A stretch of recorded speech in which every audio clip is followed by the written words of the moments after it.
battle itself kicks off 4:30 in the morning, June 16, 1862.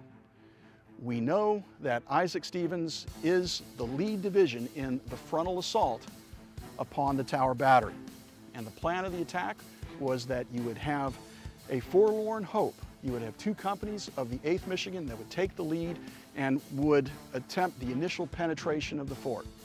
And the forlorn hope, like the rest of that division, was supposed to proceed without loaded weapons. That this was to be a bayonet attack that would take the fort by virtue of surprise. Now, this plan begins to go wrong almost from the very beginning, and that the 8th Michigan comes online about 1,000 yards from this fort where they begin to deploy, and the forlorn hope peels off in advance of the attack. And they begin a hurried or a quick march towards the fort, and they're followed again by the remainder of the 8th Michigan. What then happens is that the two follow-on regiments were to deploy side by side, spanning the width of the peninsula. But in the darkness, in the chaos of the moment, the 8th Michigan peels off and moves far in advance of the 7th Connecticut and the 28th Massachusetts. And they find themselves veering off diagonally into the pluff mud of an ever-narrowing peninsula. It's an assault that was not well planned. The peninsula begins to telescope, and they run into a marsh that's knee-deep that they can't negotiate, and then to make matters worse, artillery is about to come crashing into their ranks. By 4:30 in the morning, the attack has been revealed to the defenders of the Tower Battery. The forlorn hope of the 8th Michigan makes it to the parapet of the Tower Battery, and at which point a couple of things happen. Number one, there's some chaos and turmoil outside, and members of the forlorn hope manage to sidle along the left flank of the fort and gain access into the fort along a small walkway or sally port. The first cannon to fire into the oncoming mass of troops is that 18-pounder, which is commanded by Sergeant Baggett. Sergeant Baggett will shortly lose his life in the gunfire and close combat that begins to swirl around his gun pit. The second big gun to go off is far to my right, and that is an 8-inch Columbiad being manned or being supervised at that moment in time by Lieutenant Colonel Thomas Lamar himself. Lamar has been an aggressive artillery commander, and it's that aggressive exchange of artillery that helped goad Henry Benham to action. This lieutenant colonel knows how to operate a piece. He has learned his trade, this planner, this lawyer, this legislator, this untrained soldier. And so he's there to go ahead and pull the lanyard. Lamar has also planned this thing out well. He did not anticipate an attack at this point in time, but he was ready should there have been an attack. Because coming in at that moment in time was a relief force. 100 or 150 men are, by the clock, are coming into the fort just as that attack begins to spill over the parapet. And they join this life or death struggle in this area of the fort. The first into the fort is the PD battalion, led by Alexander Smith. It's followed on by Peter Gilliard in the Charleston battalion. By about 45 minutes, the 8th Michigan has largely been repelled and is on the other side, the outside of the parapet. We normally think about moats as having water and snapping alligators or crocodiles, but this is a dry moat.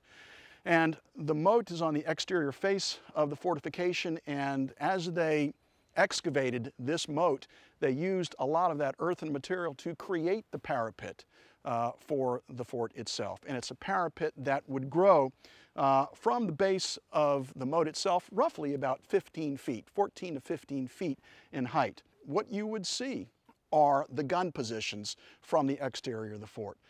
And so here we are. We're now about 5:30 in the morning on June 16, 1862.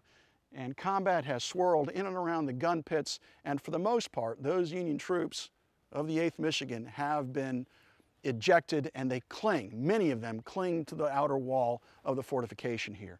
Confederates on the top shooting down the Unionists along the wall, clinging for dear life, trying to go ahead and return fire and retain the position.